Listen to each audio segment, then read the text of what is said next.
किसने टपकाया? वो गया कहाँ? क्या वो अब भी जिंदा है? इन सभी क्वेश्चन और डाउट के जवाब आपको इसी वीडियो में देखने को मिलेंगे। तो मैं दोबारा से आपके लिए जबरदस्त क्यूएनए वीडियो लेकर आ चुका हूँ। तो ये है लोकेशन क्यूएनए का पार्ट 2। पर इस बार मैंने इस वीडियो को और ज्यादा इंटरेस्टिंग बनाने के लिए आपके कुछ फेवरेट क्रिएटर्स को भी बुलाया है। यो भाई लोग, मैं हूँ यूजी और यहाँ पर मैं केमियो देने आया हूँ। यहाँ पर मेरे साथ और भी लोंडे हैं और यहाँ मुझे किसी मुद्दे को छेड़ने के लिए बुलाया गया है। इंटरेस्टिंग। हेलो एवरीवन, मेरा नाम है UI एनिमे वॉर्टेक्स और आज मैं केफी भाई की वीडियो में कैमियो करने वाला हूँ, जहाँ पर मैं उनसे एक डाउट पूछने वाला हूँ। हेलो एवरीवन, मैं हूं एक और ओटाकू। अगर तुम में से कोई मुझे नहीं जानता है तो ये रहा मेरा चैनल, जाकर सब्सक्राइब कर सकते हो। और ये हमारे आइजन भाई, इन्होंने अभी तक इनकी वॉइस रिवील नहीं की है, क्योंकि वो तो मुझे भी नहीं पता है, क्योंकि इनको एडिट वीडियो बनाना ज्यादा पसंद है। तो वीडियो को स्टार्ट करते हैं। भाई क्या होता अगर एसबी ने गन का सक्सेसर बनने की जगह गो किम का सीक्रेट फ्रेंड का ऑफर एक्सेप्ट कर लिया होता? मुझे पता था भाई इस वीडियो में बहुत खतरनाक क्वेश्चन आएंगे, और ये तो स्टार्टिंग है, आगे तो देखना, आगे तो इससे भी खतरनाक। तो अब क्या ही बोलूं, तो देखते जाओ, मजा तो बहुत आएगा। तो इस क्वेश्चन में पहली बात तो ये कि जब गो ने डेनियल को ऑफर दिया था तो वो एसबी डेनियल को दिया था और गन ने ओजी डेनियल को ट्रेनिंग दी है। फिर भी अपन मान लें कि ओजी डेनियल जैसा था वैसा ही रहता और एसबी डेनियल गन का ऑफर एक्सेप्ट कर लेता, तो क्या होता? तब ज्यादा कुछ फर्क नहीं पड़ता। पहली चीज तो ओजी डेनियल जैसा था वो वैसा ही रहता। सोफे ने ट्रेनिंग दी थी वो तो ठीक है, लेकिन उसके बाद वो जैसा था वैसा ही रहता। उसको जो टाइटल दिया था गन ने मास्टरपीस का, वो भी उसे नहीं मिलता। और ना ही ओजी डेनियल का पाथ भी इतनी जल्दी अवेकन होता, क्योंकि गन की ट्रेनिंग से भी बहुत मदद मिली है ओजी डेनियल को। और बात करें अगर एसबी डेनियल की, अगर उसने गो का ऑफर एक्सेप्ट कर लिया होता तो बस उसे वो के कुछ ही सीक्रेट्स पता होते जो कि ताइजन और सीएमएल को पता ही होंगे, वो डेनियल को भी पता चल जाते। और वो ज्यादा स्ट्रॉन्ग नहीं होता बिकॉज गो उसे ट्रेनिंग नहीं देता, क्योंकि एसबी डेनियल वैसे ही स्ट्रॉन्ग था और वो यूए में तो स्ट्रॉन्गेस्ट कैरेक्टर्स की लिस्ट में आ जाता है। फिर जैसा सेमिल रहता वैसा ही वो भी रहता, लेकिन वो चेस्ट मॉन्स्टर नहीं बन पाता जैसा कि सेमिल बना। वैसे भी गो नहीं उसके मजे लिए हैं। एनीवेज, अगर अपन मान भी ले कि गन की जगह गो उसे ट्रेनिंग देता, फिर भी भाई वो डेनियल को इतना स्ट्रॉन्ग नहीं बना पाता जितना स्ट्रॉन्ग उसे गन ने बनाया है। गन खुद ट्रेनिंग जीनियस है और गो है वेपन जीनियस। वो उसे वेपन के बारे में कुछ सिखा तो पाता, लेकिन वो उसे इतना पावरफुल नहीं बना पाता जितना गन ने बनाया। एनीवेज, उसका नुकसान ही होता अगर वो गन से ओजी बॉडी में ट्रेनिंग में न लेता और सेकंड बॉडी में गो के साथ टाइम पास भी रहता। तो नेक्स्ट कमेंट है, ब्रो अगर एसबी डेनियल के पास सेकंड बॉडी होती? हाँ भाई बिल्कुल, उसके पास सेकंड बॉडी है और उस पर यूआई भी है। हाँ भाई यूआई भी है। ओके, क्रिस्टल में भी यूआई मोड होगा? ये भी बहुत खतरनाक क्वेश्चन है, क्योंकि हमने कभी क्रिस्टल को फाइट करते हुए देखा ही नहीं है। खतरनाक क्यों बोल रहा हूँ फिर मैं इसे? इजी क्वेश्चन है।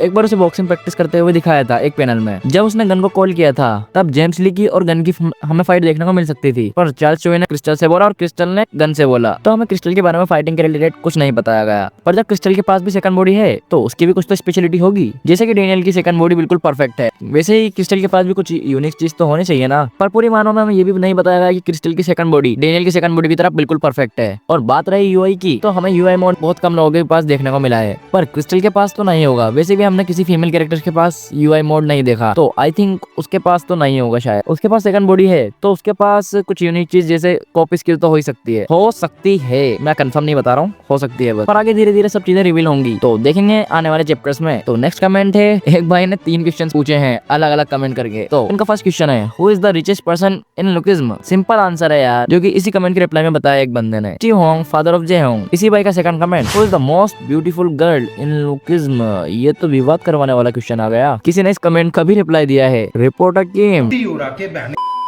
देखो भाई, इसमें सबका अपना अपना अलग अलग ओपिनियन है, तो इसमें मैं ऑप्शन रखूंगा ये सब, जो कि इनमें से तुम्हारी भी कोई फेवरेट होगी ही। फर्स्ट सेकंड ओडी क्रिस्टल, सेकंड योहुला, थर्ड मिस किम, और शायद किसी की जोई भी होगी। तो अब इस भाई का एक और comment, who is the final villain of lookism? इस क्वेश्चन का आंसर अगर इतनी आसानी से मिल जाता तो लुकिज्म जैसी है वैसी नहीं।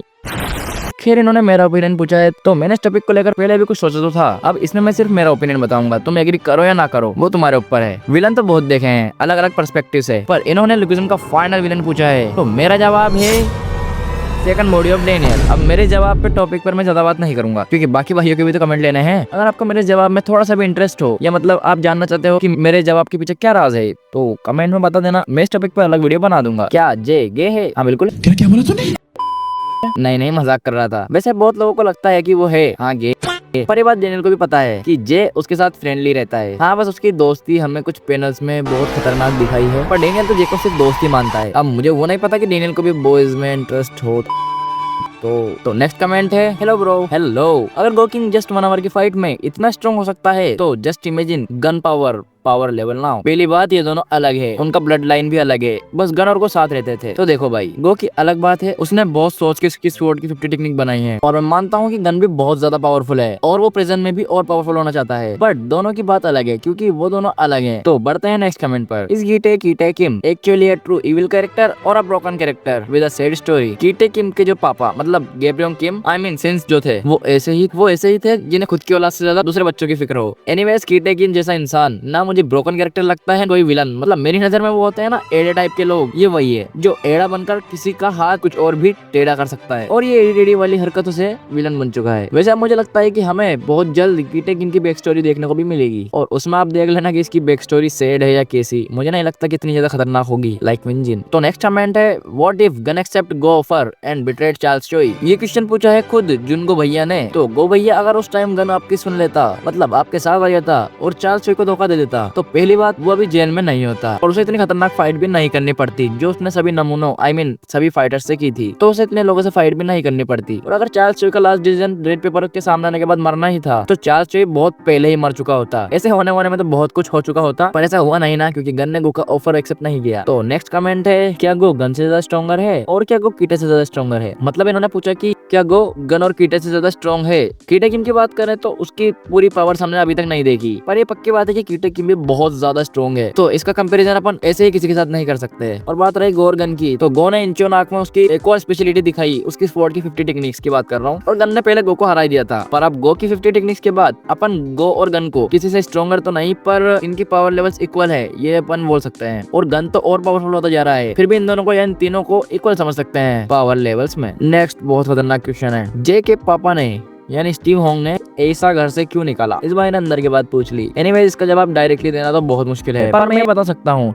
कि उसने कुछ तो खतरनाक कांड किया होगा, कुछ तो खतरनाक कांड जिससे जे के बाप यानी स्टीव होंग जे को घर से निकाला। और अगर आपको इस क्वेश्चन पे कोई थ्योरी या आंसर जानना ही है तो ये वीडियो देख लो, जिसका लिंक मैं डिस्क्रिप्शन में भी डाल दूंगा। ये वीडियो बनाई है मेरा भाई एनिमे वोटेक्स ने और इसमें 3 थ्योरी देखने को मिलेगी, एक ना एक तो सच हो ही जाएगी आपके लिए, और इससे ज्यादा मैं नहीं बताऊंगा क्योंकि आप इस वीडियो को देख लेना इस वीडियो को देखने के बाद। तो नेक्स्ट क्वेश्चन है, मतलब क्वेश्चंस है भाई, लुकिज्म का स्ट्रॉन्गेस्ट कैरेक्टर कौन है? आप कितने साल से लुकिज्म देख रहे हो? आप एडिट कैसे करते हो? आई मीन मुझे बहुत हार्ड एडिटिंग लगता है आपके वीडियो का। आपका एज क्या है? आप कहाँ से हो? Take that in Q&A video please. भाई मैंने आपका कमेंट पिक तो कर लिया पर आपने कुछ ज्यादा ही, चलो कोई ना। पहला क्वेश्चन, लुकिज्म का स्ट्रॉन्गेस्ट कैरेक्टर कौन है? तो भाई इसे बताना भी हलवा नहीं है। मेरे अकॉर्डिंग करंटली ये स्ट्रॉन्गेस्ट है एसबी Daniel, James Lee, Gitae Kim, Gun Park, जुनगो किम एंड जॉन चियोंग। बाकी भी पावरफुल्स हैं पर इनकी बात ही अलग है यार, और इनमें से कोई एक बताना तो बहुत मुश्किल है सही तरीके से। तो आगे, आप कितने साल से लुकिज्म देख रहे हो? ये तो आप पर्सनल जा रहे हो, तो चलो ये तो बता ही सकते। मैंने इसी साल में लुकिज्म देखना स्टार्ट किया था और 2 मंथ पहले ही मैंने ये चैनल बनाया और मैं एडिट फिलहाल तो कैपकट से ही करता हूँ। और भाई आपको ये हार्ड एडिटिंग तो लगेगा ही, ऐसी लॉन्ग वीडियो बनाने में मेरी इसी तेजी हो जाती है। और मेन रीजन तो मेरा फोन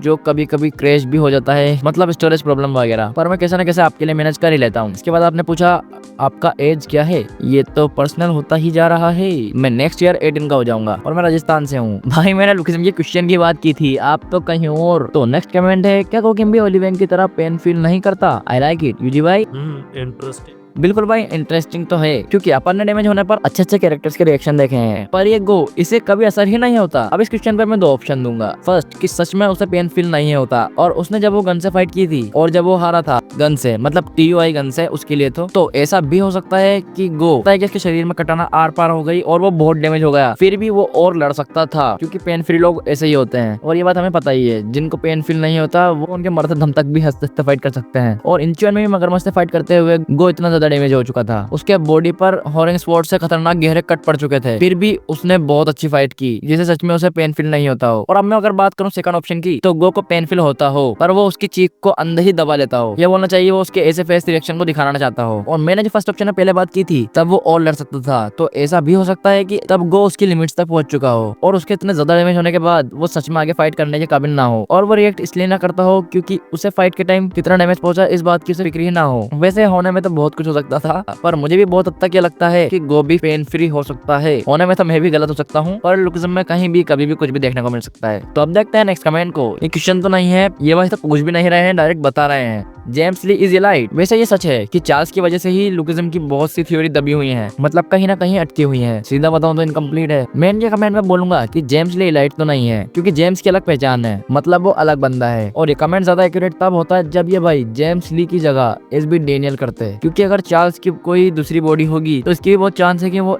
डेनियल की सेकंड बॉडी हो सकती है।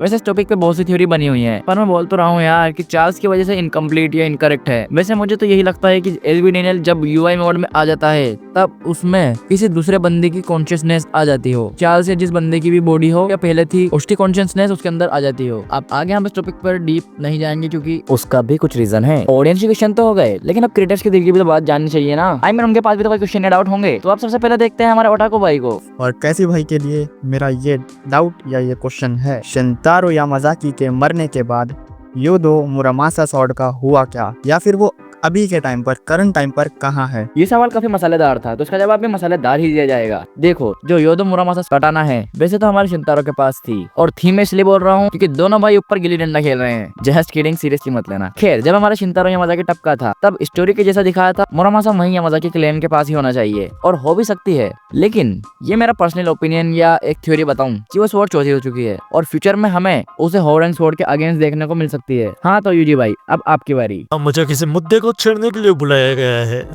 इंटरेस्टिंग। और इन भाइयों ने मुझे बोला है कि अपनी विचारधारा को प्रकट करो, और मैं भला अपनी विचारधारा को कैसे प्रकट कर सकता हूँ? Just kidding. मैं यहाँ पर आपसे पूछना चाहता हूँ कि आपको क्या लगता है कि जिन मुजिन को किसने टपकाया, जरा बताइए। फिर जिन मुजिन भाई साहब अभी तक जिंदा है। देखो, हमारे यूजी भाई का सवाल भी काफी ज्यादा इंटरेस्टिंग है। बात करें जिन मुजिन के मरने की, तो हमें जहाँ तक दिखाया गया था, हंट फॉर गनपाक एस्टेब्लिश हो रही थी। तब रिपोर्टर किम ने डेनियल को बोला था कि चार्ल्स चोई ने सिर्फ एक इंसान को जान से नहीं मारा था, और उस टाइम हमें जिन मुजिन दिखाया जा रहा था। बट मेरे अकॉर्डिंग उसका कुछ और मतलब होगा। और सेकंड, जिन मुजिन जिंदा है या नहीं, और इसके ऊपर मुझे लगता है कि वो जिंदा है, और इन फ्यूचर हमें दिखाया भी जाएगा। और तब हमें दिखाई जाएगी किसी प्री जनरेशन के बंदे की रियल पावर्स। जैसे हमने किसी न किसी के फ्लैशबैक में गैब्रियम किम को बहुत बार देखा है, लेकिन उसकी पावर लेवल्स नहीं देखी। पर जिन मुजिन भी गैब्रियम किम के लेवल का ही बंदा है, तो मजा तो बहुत आएगा।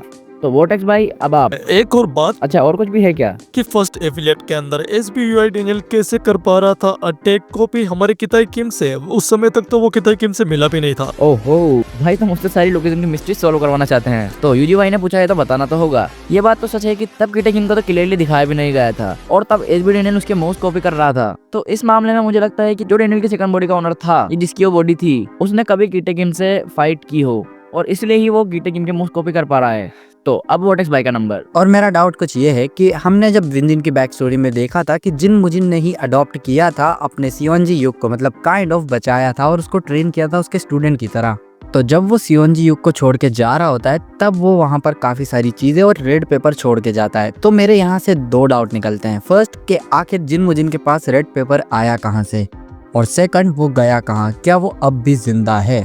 वोटेक्स भाई ने जो सवाल किया है वो भी जिन मुजिन को लेके ही किया है। आखिर सारे लोग जिन मुजिन के पीछे क्यों पड़े हैं? खैर, बात करूं रेड पेपर की, तो ये सच में काफी इंटरेस्टिंग होगा कि उसके पास रेड पेपर कहाँ से आया। देखो, जहाँ तक हमें याद है, रेड पेपर शुरू से शेमन के पास ही था, और वो क्यों था वो तो हमें भी नहीं पता। लेकिन ऐसा भी हो सकता है कि एक दिन हमारे जिन मुजिन भाई ने शेमन के घर पे छापा मारा हो, मतलब वो वहाँ पे चोरी से गया हो, और उसने वहाँ से कुछ कीमती चीजें ले ली हो, जैसे कि उसके पास जो सोने की चीज थी और रेड पेपर भी। तो इस मामले में मुझे यही लगता है। और अगर आपके पास इस क्वेश्चन को लेकर कोई अलग थ्योरी हो तो वो भी आप मुझे कमेंट सेक्शन में बता ही सकते हो। तो ये वीडियो यहीं तक थी, और मुझे इस वीडियो के लिए जो सही क्वेश्चन लगे वो मैंने इस वीडियो में ले लिए।